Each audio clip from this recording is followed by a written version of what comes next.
Well, the President of the United States castrating the facts of the election results that have been reported tonight, falsely claiming that he has won the election and disenfranchising millions of voters whose ballots have not been counted.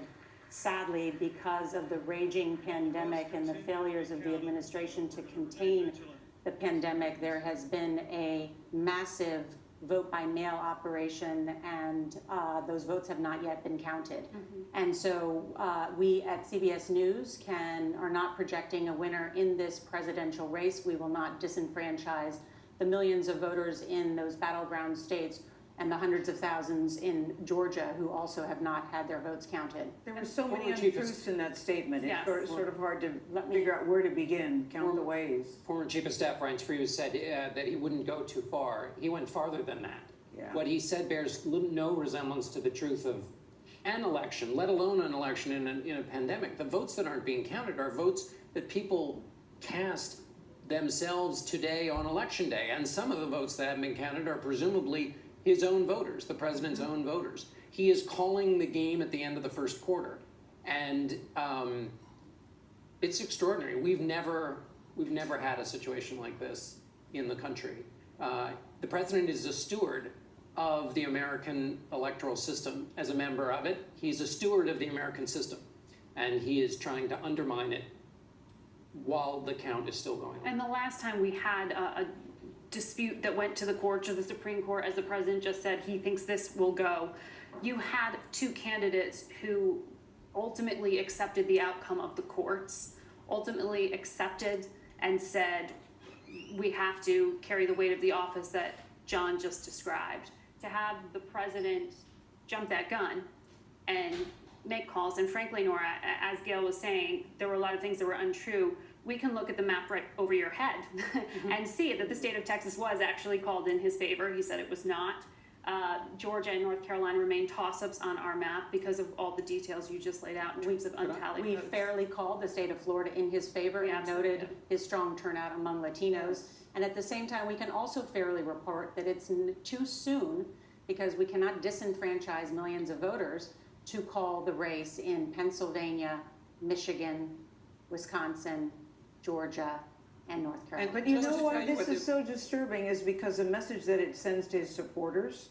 This is why people are boarding up the stores, because he sends a message to his supporters that when the true count comes out, maybe it will be in his favor, maybe not. But if it's not in his favor, he has already planted the seed that this election has been stolen from him.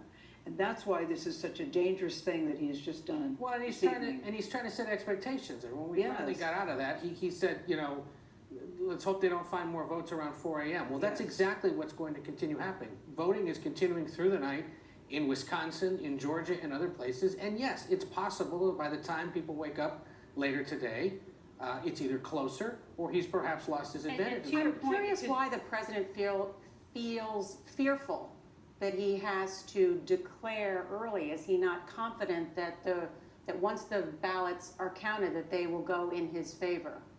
Why try and say this early? Is there a sense of fear within the Republican Party that ultimately... Wouldn't this be a good question for Reince, who said that he didn't think that the president would go far? Well, interestingly, and remember Reince, to Ed's point, when Ed asked that question about the outstanding ballots in Arizona, Reince did want those called. He did want those counted. In a state where they think those ballots may be in the president's favor, he does encourage the continued counting of ballots in the other states that we're talking about, where they may be in his favor or not. Yeah. That's where they're raising the concern. I mean, this is that red mirage that we heard people talk about, the idea that certain states, and we're seeing this in Michigan and Wisconsin right now, for example, the day of vote would be counted first. All the other ballots that were cast early are being counted now. And so it looks right now like he has a lead. And he may maintain that lead, but he might not once all those other ballots are counted. And so that's what he's trying to do here, is he's stepping out and saying, look, I'm winning, which in our parlance would be he has an edge. But at the end of the day, once all those votes are counted, it may be that all those mail-in ballots But gave it to Joe Biden. And we saw, he has put out a false narrative now Yes, that many yes. people will now believe. Yes. That's what's Yes. troubling about it. And he was furthered by that, by people giving him a mouthpiece to do that. Let's bring in David Becker, who is our election law expert. And David, under what legal grounds could the president proceed as he says he wants to?